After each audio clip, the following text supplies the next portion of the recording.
Good morning. I'm delighted to be here today to join in this wonderful TEDxExeter event. And I'm particularly pleased to be here today because I have a particular reason for being here today. So for the last 40 years of my life, I have really been thinking about this concept of a sustainable way of life. And I have to be honest, there have been many points in my life where I have been very close to despair at just how difficult it has been to demonstrate the benefits of a genuinely sustainable way of life. But I am a long way from despair today, I'm happy to say, because for the last 18 months of my life, I've been working on a new book about 2050, about how we get to be living in a sustainable world by 2050, and what it will take to actually make this journey from where we are today to where we need to be. And I've come to one simple conclusion: a genuinely sustainable way of life is still available to all of us. Now, the big word there is all. And by all today, as you know, we're talking about 7 billion people today. By 2050, we will be talking about 9 billion people. Now, as far as I'm concerned, after that point, all bets are off in terms of the availability of a genuinely sustainable way of life. And it still astonishes me that the majority of environmentalists and all the major NGOs in the UK today are still utterly indifferent as to what happens if this curve goes on up, crashing through those barriers. 9, 10, 11, 12 billion people. You name your insanity threshold. Now, as we know, population is just one of the big issues we face. I'm going to touch very quickly on 3 others. Firstly, on the whole question of oil. This, as we know, is the story since 1979, the oil shocks in the 1970s, a combination of rising demand. Rising population means that the price of oil has shot up here. This is where we are today, in the middle of one of the most serious, if not the most serious, economic recession since the 1930s. That is our reality on the energy front today. The same is true on commodities. We face a similar situation on commodities. Jeremy Grantham's work demonstrating that we have prospered so much during the course of this century because of the cheap price of commodities.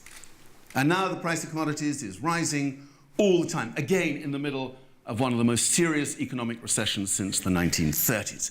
So what we're in the middle of now today is really a huge resource crunch, not just on oil, but on food, and we'll hear a lot more about that today, on food security issues, and on critical things like rare earths. This is the world's largest rare earth mine in a province in China. Rare earths are not actually rare, by the way. They're just difficult to get hold of, and more than 90% of them are currently mined in China. So we are already seeing these limits to growth materializing in our lives today.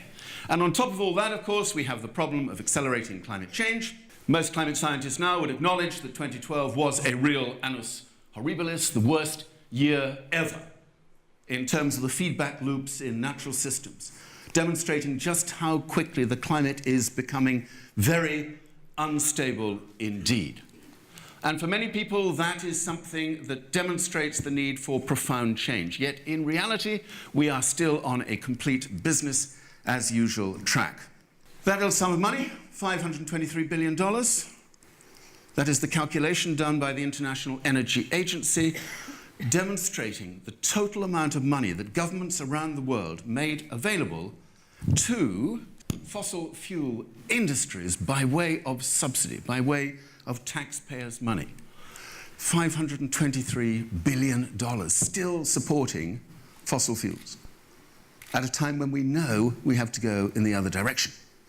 And even climate scientists are quite nervous about making explicit links between what is going on in the climate and these kind of horror stories, Hurricane Sandy-style horror stories. Now, my friends tell me that Hurricane Sandy has had a very big impact on the opinion of people in America, which is hardly surprising when you think of what the price tag is for Hurricane Sandy, $62 billion. Now, I suspect, like many of you, I fear that we're going to need to see a lot more Hurricane Sandys at an even higher price tag before politicians really wake up to our destiny, the only way in which we can make sense of this stressed out world, which is a process of radical decarbonisation, taking carbon out of our economy at every available point. Now, for me, when I look around the world today, and there is a lot going on, what I see is a world in rehearsal. It's like we were preparing for this process of radical decarbonisation, preparing both in theory and in practice. In theory, for instance, we have amazing studies now. This is a brilliant piece of work that I do strongly recommend to you, done by WWF and a little consultancy called Ecofis. And what they have done is to look at the transition available to us over the next 40 years, through to 2050, as we move away from the second industrial revolution energy sources, coal, oil, gas, and nuclear, towards the energy sources of the future. So you have all the grey bits here, the coal, the oil, the gas. This little black bar at the top, that's nuclear. And rest assured, colleagues, if a genuinely sustainable future means anything at all, it means a non-nuclear future. A non-nuclear future. And as you can see, we gradually see a tailing away of all the grey and the black bits into this multicoloured wonder zone.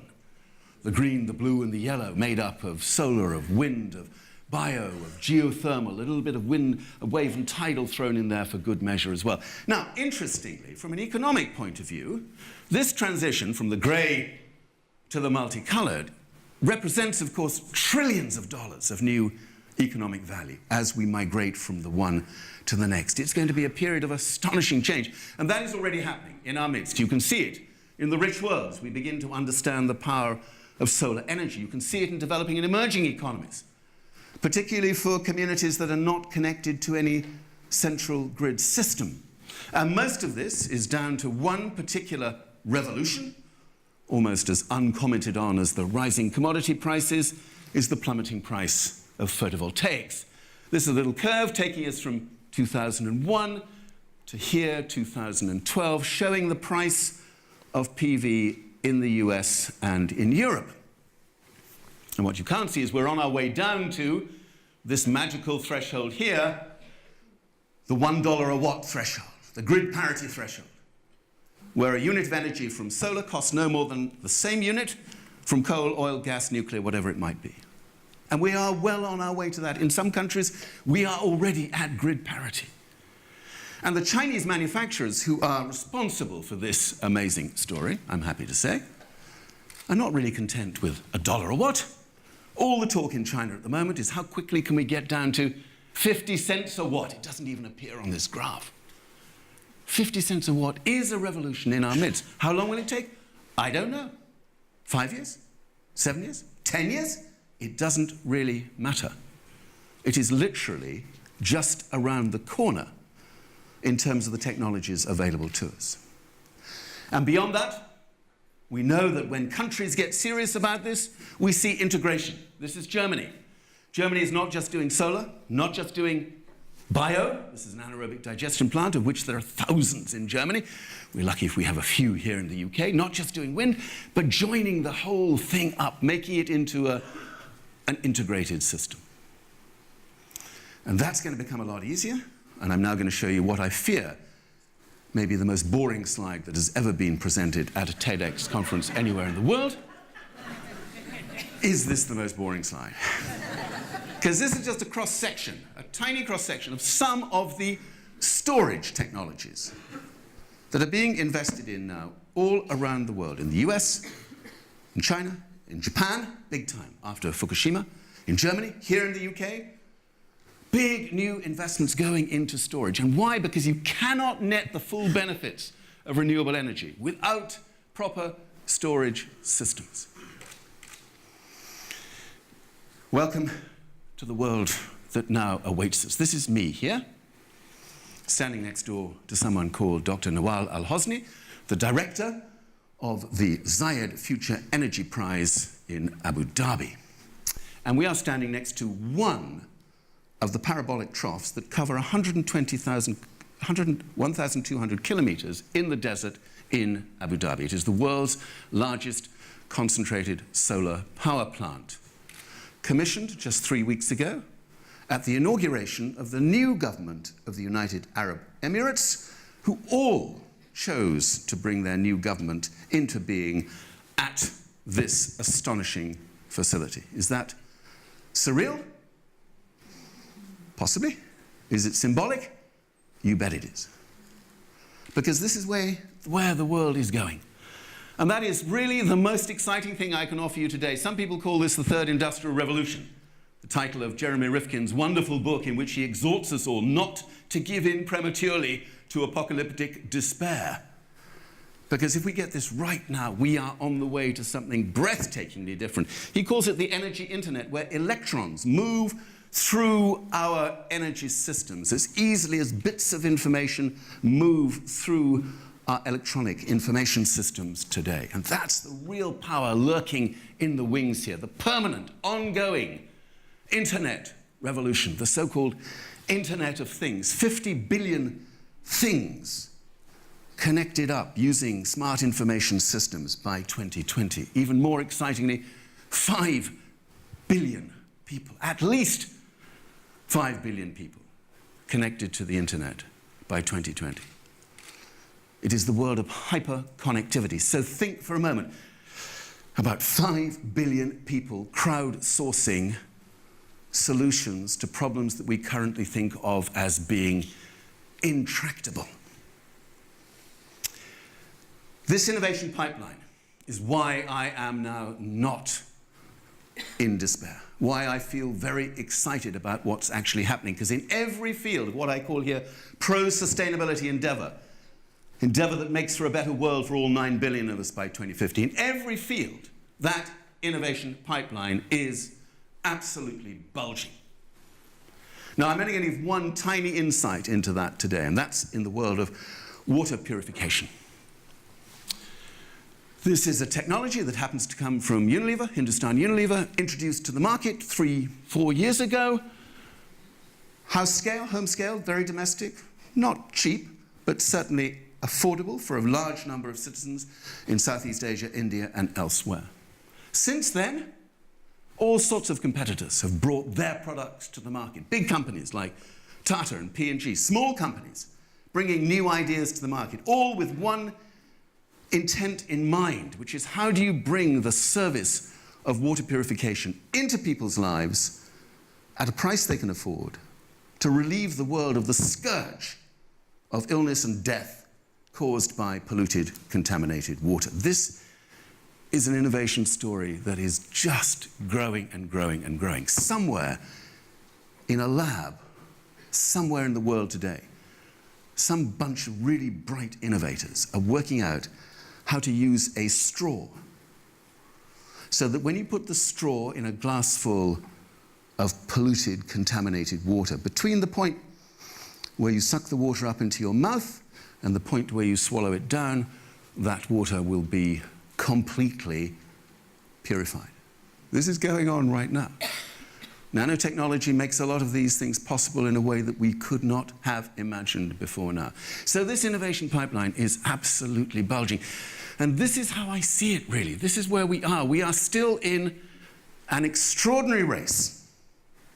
A race between what I've called here the accelerated deployment of the Third Industrial Revolution, of dramatic, exciting technologies in every field of human endeavor. And on the other hand, the dog days, the dying days of the Second Industrial Revolution, the fossil fuel revolution that, of course, brought untold benefits to human beings, but now threaten us with Hurricane Sandy lookalikes at every turn, bringing countries, perhaps even whole civilizations, to their knees.